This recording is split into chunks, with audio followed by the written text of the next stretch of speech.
I really appreciate it. Please share with me a little bit about yourself. What's your background? Assalamualaikum. My name is Aliza and I am a revert of 4 years. Before this, I'm American by the way, if you can't tell. Before this I was working in the entertainment industry as an actress, model, all those kinds of things. When I entered Islam, I left many of those elements because I felt that it wasn't helping me get to Jannah. Inshallah, now I'm doing YouTube videos, much like Mr. Tawfiq. And also I'm a designer for a company. Assalamualaikum, I'm Jessica. I'm also a revert of 5 years now. I'm German originally, so I grew up there. I lived abroad in the States for a while, in the UK, and pretty much lived a party life for most of my life until the age of 27. When I decided that this is not really something that should be the purpose of life, I kind of like was missing something.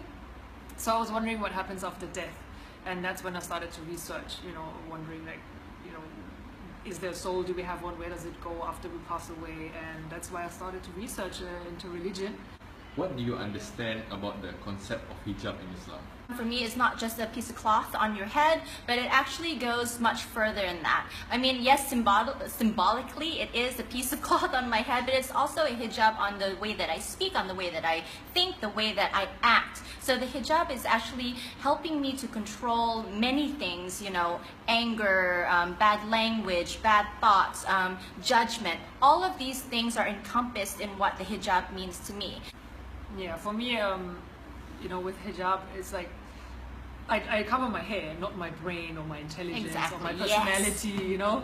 I'm just like, it's, yes, I'm covering up, and even, from family or from friends, I sometimes feel like, you look different, or like they would make comments that are not always pleasant to hear, but at the same time, this is also a symbolic that I feel proud showing that I'm a Muslim. This is why I wear it. Let's get real here. I mean, there are questions like, do you get hot? Yes. Do you sweat under there? Yes. Do you get itchy? Yes. But look, it is something that empowers us. It's something that we choose. It's something that's more than just the itchy hotness, okay? Yeah. And I wouldn't, even if someone says, why don't you take it off? I wouldn't want to take it off. Yeah. Like, I would feel impressed if someone told me you must take it off. Do you dress the way that you do because you want to follow the Arabs? Huh? Arabs? Excuse me? Okay. Alright, here's a huge misconception about Islam, is that when you revert, you actually become an Arab. No.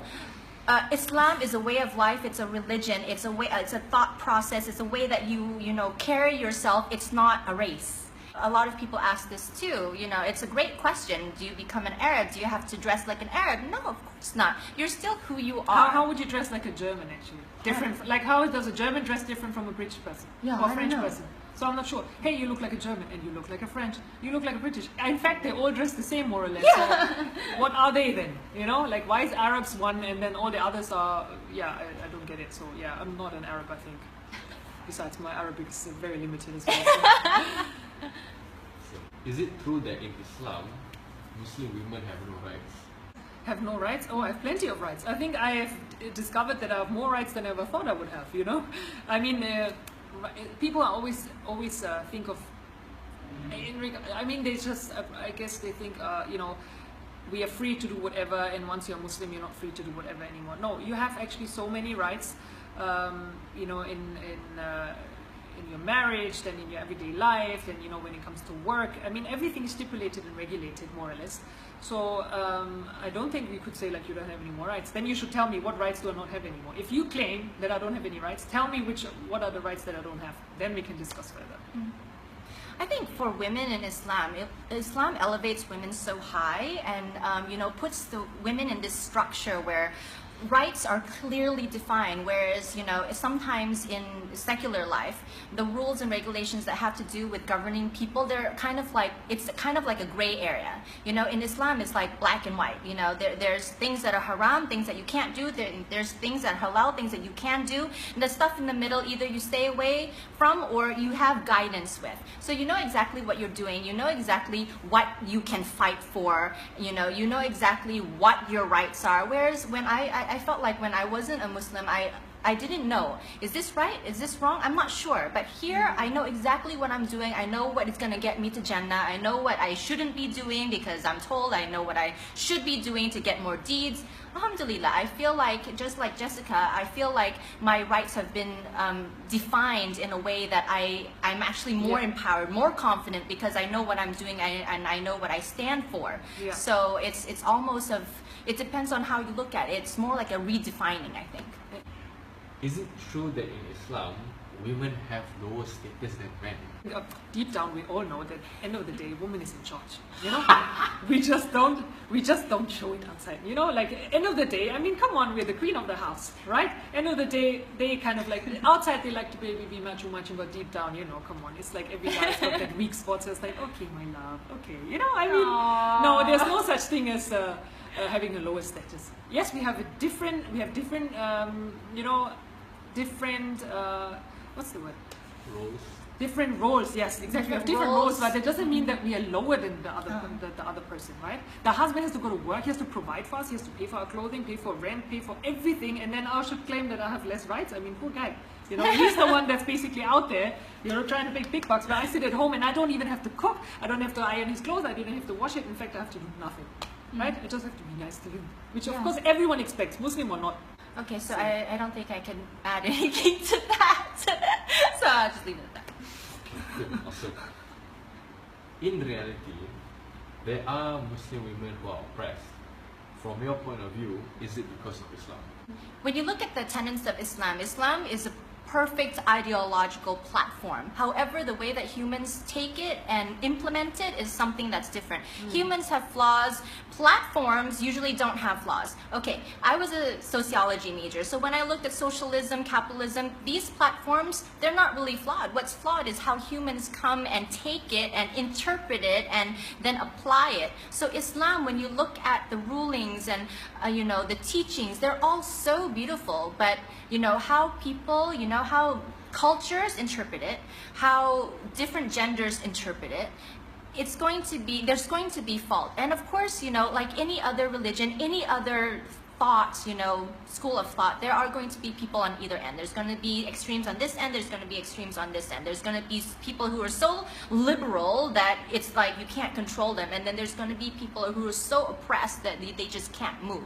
So if you're going to say that, you know, there are women who are oppressed in Islam, yes, but there are people oppressed in everything else too. Yeah, but they're not oppressed because of Islam. No, but they're not. This is a cultural thing where, no. you know, in certain you know, regional areas, you know, in the world somewhere, there's always this understanding that guys are superior, but that doesn't have anything to do with the religion. Yeah, no, that's a cultural thing. Yes. For women who are entering Islam, they're of age, they're educated.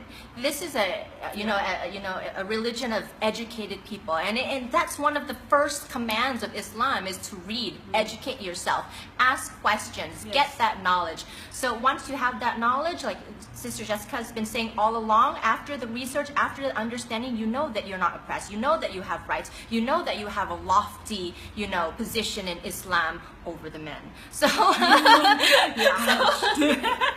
otherwise, you know, more people might research it, or the men even be like, oh no. So this is, you know, this is not a religion of oppression. It is a religion of education and understanding. What is your message to the people who say Islam oppresses women? You cannot make a statement without having the backup information. Yeah, what oppression do you speak of? And firstly, I mean, I thought the same when I first started to read about Islam, because I thought, oh, you know, guys can marry 4 wives, and you know, at the same time, it's a forced marriage. The woman has no say; she must just marry whoever the family decides. Basically, pretty much what everyone else comes up with too, like the standard anti-Islamic, you know, phrases. So once you start reading, you actually find out, no, it's not like that. So if you really believe that there's an issue, please research first. You know, don't tell me I'm oppressed unless you have, you know. Unless you have read the Quran. Don't tell me, I don't know, all these claims that you always make, please research first, then we can discuss. When you come out with these claims of oppression, where did you hear those stories from? Who did you hear from, and who did they hear from? From media? Did you actually hear it from a Muslim woman? Did you actually hear it from a Muslim person? You know, did you check it with the Islamic scriptures? What does it actually say? So it all goes back to facts. Fact checking. You know, it's not even Islam. About anything in the media, anything in society, anyone can say anything, right? It's just words. But you know, are you going to be the one who takes it a step further and actually finds out the truth, and not just be, you know, someone who just goes ahead, you know, goes along with the herd? Don't be Yeah. ignorant. Don't be ignorant. Do your research. Yeah. You know, don't just take messages from the media, which we all know they're always there to brainwash people. They're always Yeah. there to make us think bad of another person, because that's the only thing that sells. That's what people want to watch. You know, the bad stuff, like the Muslim terrorists, by the way. See, I'm even saying it. It comes together. It's like, no terrorist. It has to be a Muslim terrorist. It has to be Islamic extremism. You know, those terms are already married to each other. Yeah. You cannot find them on But their these own are anymore. these are fabricated marketing tools that Yes. are key search words. So you know, don't believe everything on TV. Don't believe everything on Google. You know, there's so many. Like I said, people can write anything or say anything that they want. Actually go out, find out for yourself, talk to a Muslim woman, talk to a Muslim person, go to the masjid. Inshallah, the masjids are becoming more open. Find out for yourself. Yes. First-hand experience will always beat And then second-hand, judge. third-hand, Then judge. fourth-hand. Then judge. Only then judge. Muslims of the past, I feel, were quite shy, and you know, they were the type that they just, you know, they would just smile at you and be very nice. But I think now Muslims are becoming more vocal. They're becoming more open to, you know, having conversations. So I would say if you are even a born Muslim or not yet Muslim who has questions, just come and ask. Just come and talk. Actually open your heart to us, because after you open your heart to us, I think that all of our hearts will be just flooding out towards everybody, wanting to share, wanting to just discuss. I think everybody wants the same thing in this world, is just to live in harmony and have peace, and you know, have families that love each other and go to a place that is inshallah better than this world. So we have this commonality, and we have this common human family. So why not just reach out to each other instead of assuming? Just come, be our